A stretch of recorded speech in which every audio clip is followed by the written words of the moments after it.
ശ്രീകൃഷ്ണന്റെ ഹൃദയം സൂക്ഷിക്കുന്ന അദ്ഭുത ക്ഷേത്രത്തെക്കുറിച്ച് അറിയാമോ? ഒറീസയിലെ പുരി നഗരത്തിൽ സ്ഥിതി ചെയ്യുന്ന ക്ഷേത്രമാണ് പുരി ജഗന്നാഥ ക്ഷേത്രം. ഇവിടെ ജഗന്നാഥനായ മഹാവിഷ്ണു പ്രധാന ദേവതയായി പ്രതിഷ്ഠിച്ചിരിക്കുന്നു.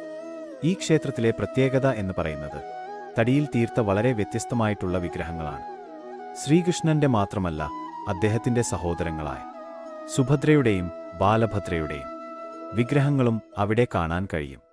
ഇത്തരത്തിൽ തടികൊണ്ടുള്ള വിഗ്രഹം ഉണ്ടാക്കിയതിന് തന്നെ കാരണം ശ്രീകൃഷ്ണന്റെ ഹൃദയം എന്നറിയപ്പെടുന്ന ബ്രഹ്മപദാർത്ഥം അതിൽ സൂക്ഷിച്ചിട്ടുണ്ട് എന്നുള്ളതുകൊണ്ടാണ്.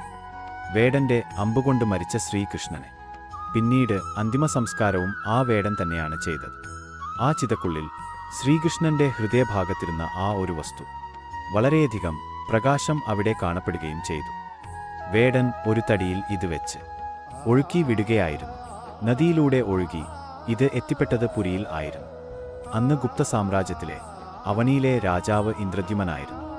അദ്ദേഹത്തിന് ആ തടി നദിയിൽ നിന്നും കിട്ടി. ആ തടി ഉപയോഗിച്ച് ക്ഷേത്രവിഗ്രഹം പണിതത്. മറ്റൊരു അദ്ഭുതം എന്ന് പറയുന്നത് ക്ഷേത്രത്തിലെ ഗോപുരത്തിനു മുകളിലുള്ള ആ ഒരു പതാകയാണ്.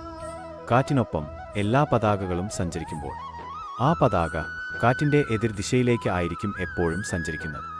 ആ ഒരു പതാക ദിവസേന മാറ്റുകയും ചെയ്യും.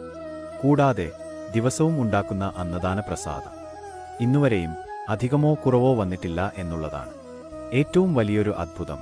214 അടിയോളം പൊക്കമുള്ള പുരി ജഗന്നാഥ ക്ഷേത്രത്തിന്റെ ആ ഗോപുരത്തിന്റെ നിഴലുകൾ നിലത്ത് പതിക്കില്ല എന്നുള്ളതാണ്. ഈ ക്ഷേത്രത്തിനു മുകളിലൂടെ പക്ഷികൾ പറക്കാറില്ല.